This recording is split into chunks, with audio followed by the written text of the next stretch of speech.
सफाई कामगार, घंटा गाड़ी कामगार और पेस्ट कंट्रोल के जो कामगार हैं, जो ठेकेदार में काम करते हैं, उनका मोर्चा लाया गया है। इसमें पहली हमारी मांग है कि सफाई कामगारों का और पेस्ट कंट्रोल का काम महानगर पालिका ने काफ़ी दिनों से बंद किया है और शहर में गंदगी फैल रही है, रोगराई फैल रही है और कामगारों को उनका वेतन नहीं मिल रहा है। तो पहली हमारी मांग थी कि ये सब लोगों का काम ताबड़तोड़ शुरू करना चाहिए। दूसरी बात है कि ये कामगारों के लिए महाराष्ट्र सरकार का contract labour regulation and abolition act है। वो एक्ट में जो भी लाभ है, जो भी सुविधा है, इन कामगारों को नहीं दिया जाता।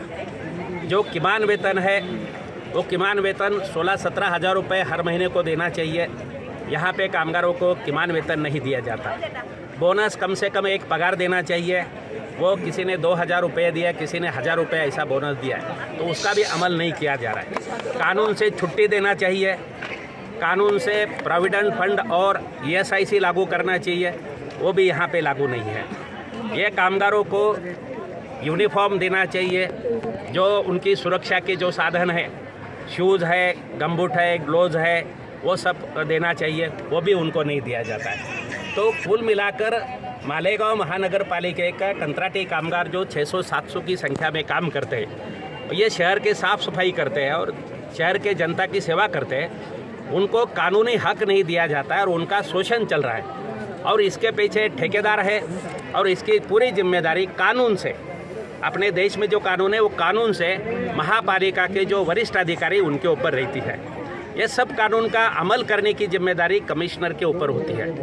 कॉन्ट्रैक्ट लेबर एक्ट में और हमारे देश के अलग अलग कानून में लिखा हुआ है स्पष्ट रूप में कि जो संस्था में काम करते हैं वहाँ का जो प्रमुख है उसकी जिम्मेदारी है कानूनी लाभ वर्कर को देना चाहिए। तो आज उनके साथ में बात हो गई, उन्होंने हमारी पूरी मांगे मान ली है। उन्होंने दिग्विजय एंटरप्राइजेस को ये पूरी मांगे पूरा करने के लिए लिखित आदेश भी दिया है। उन्होंने आज ये माना है कि वाटर ग्रेस जो दूसरा ठेकेदार है उसको भी वो लिखित आदेश दे देंगे और उन्होंने माना है कि 2-3 दिन में ये काम शुरू करने के लिए वो कार्रवाई करेंगे, ये उन्होंने माना है। अभी आज एक मोर्चा लेके हम आए हैं। अगर प्रशासन आज उन्होंने जो शब्द दिया है, जो आश्वासन दिया है, उसके हिसाब से अगर काम करती है तो हम पूरा सहकार्य महानगर पालिका के प्रशासन को देंगे, क्योंकि जनता के आरोग्य का सवाल है, ये शहर के साफ सफाई का सवाल है। काम नहीं देते हुए भी हमारे कामगारों ने, ठेकेदार यहाँ पे नहीं आता है, उनका सुपरवाइज़र नहीं आता है, महानगर पालिका कोई अधिकारी नहीं आता है, इसके बावजूद भी हमारे मालेगांव शहर के नागरिक के आरोग्य की सुविधा समझते हुए हमारे लोगों ने काम शुरू रखा है और शहर की साफ़ सफाई कर रहे हैं। तो आज ये मोर्चा के माध्यम से उनके सामने ये सब रखा गया है। उन्होंने सकारात्मक बात की है, उन्होंने इसका अमल करने का मान्य किया है और उनके सामने कोई चारा नहीं है। ये कानून है, देश में कोई कितना भी बड़ा हो तो उनको कानून का अमल करना पड़ेगा।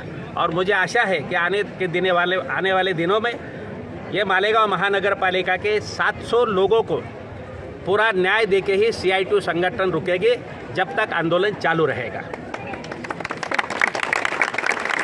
पिछले कई महीनों से सर ये आंदोलन यहाँ पे चल रहा है। यहाँ पर कॉरपोरेशन के जो जिम्मेदार हैं कमिश्नर, वो कभी इनको फेस नहीं करते। मोस्टली ये होता है कि इनके नीचे जो है वो जो है फेस करते हैं। तो क्यों कमिश्नर साहब बचते हैं सारे मुद्दों से? वो खुद क्यों कभी सामने नहीं आते? क्यों जो है उनके नीचे उनके जो जूनियर हैं उनको भेजे जाते हैं और जूनियर अक्सर ये जवाब देते हैं कि वो कुछ भी नहीं कर सकते, जो भी अहकाम होते हैं वो कमिश्नर साहब के ज़रिए होते हैं। तो कमिश्नर साहब खुद सामने आकर के क्यों इसे बात नहीं करते या क्यों इनका निवेदन खुद आकर के स्वीकारते नहीं हैं? आपने बहुत अच्छा सवाल पूछा है। मेरी आपको रिक्वेस्ट है कि आप उनको ये सवाल पूछें कि कमिश्नर खुद क्यों ये बात करने के लिए आगे नहीं आते। इसके पहले बराबर है कि इसके पहले जो दूसरे अधिकारी उन्होंने बताया था कि कमिश्नर से बात करके हम बताएंगे, मगर आज जो भी अधिकारी आए हैं उन्होंने स्पष्ट रूप में कहा है कि हमने लिखित आदेश निकाला है और वाटर ग्रेस का भी हम लिखित आदेश निकालेंगे और जो तुम्हारी मांगे उसका पूरा करने का आदेश हम ठेकेदार को दे देंगे।